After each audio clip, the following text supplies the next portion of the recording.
Hey guys, it's Randy Ritchie on behalf of Premier Pro Wrestling. This is Arab American Heritage Month, and we're going to honor Arab pro wrestlers for the entire month. Now, some of the Arab wrestlers that have wrestled here are not citizens, but I figure that's okay because they're Arabs that have performed in the United States in pro wrestling. This man we're going to talk about today, General Adnan or Adnan Al-Kaissie, is an American citizen. He's best known as Sheikh Adnan Al-Kaissie, Billy White Wolf, or General Adnan. In 1971, he defeated Andre the Giant in Al Shab Stadium in Baghdad under the auspices of his former friend at high school, Saddam Hussein. He competed in the WWF, and that was where he performed as Billy White Wolf and tagged with Chief Jay Strongbow. And in '76, they were the tag team champions. Now, I know Adnan, as a fan from watching him off and on in the AWA when I was younger. And I met him on several different independent shows in the Midwest, and also when I used to go up and do extra work for WWF, then WWE. Now, I want you guys to hear this because this is the coolest thing to me. Early career. And this man started professional wrestling in 1959 after being an accomplished amateur wrestler. Al-Kaissie began wrestling in the state of Oklahoma in 1959 under the ring name Adnan Kaissie. Kaissie wrestled for Pacific Northwest in the 60s. In 1964, Adnan, who had married an American woman, became an American citizen. During the 70s, he took professional wrestling to Iraq, like I said, under Saddam Hussein, and he beat Andre the Giant, which, wow, that must have been something. I don't understand how that's even possible. They really must have had to pay Andre quite a bit of money there, and what a feat it was. I wonder how many people were there. If you guys can come up with any video on that, please put it in the comments. He wrestled for New Japan Pro Wrestling and Florida Championship Wrestling. He debuted as the Sheik of Sheiks of Baghdad in Japan. And in Japan, he teamed with Nikolai Volkov. And then also, they tried to win the NWA North American titles in Florida. Pretty cool. Talk about a traveled individual, huh, folks? World Wrestling Federation from 76 to 77, so that was 1 year as Strongbow, or with Strongbow as Billy White Wolf. And then he went to Hawaii, 77 to 81. He was the master of the Indian death match until his arch rival, Torquemada, defeated him not longer after. He returned briefly to Iraq with the intent of introducing pro wrestling. By this time, his old classmate Saddam was the ruler of the country.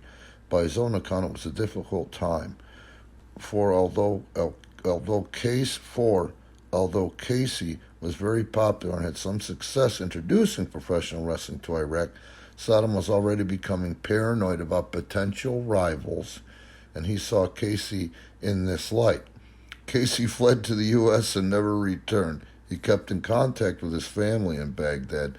Now that makes a lot of sense, and I could see that happening, man. I mean, that's something. They knew each other, but that's the thing over there. If somebody gets too popular, off with their head, man. Now, this is probably the most compelling part of Adnan's career, and I can't imagine the kind of heat that this storyline got, especially at the time. World Wrestling Federation, 1990 to 92. In the World Wrestling Federation during the summer of 1990, Adnan allied with Sergeant Slaughter as General Adnan and managed him during his pro-Iraqi gimmick in a feud with Hulk Hogan and the Ultimate Warrior. During this feud, Slaughter won the WWF title from the Warrior at the 1991 Royal Rumble and lost it a couple of months later to Hogan.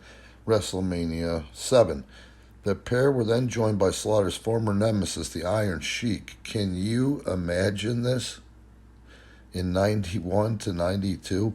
The Iron Sheik was repackaged as Colonel Mustafa to form the Triangle of Terror. Adnan also headlined SummerSlam 91 with Slaughter and Mustafa against Hogan and Warrior.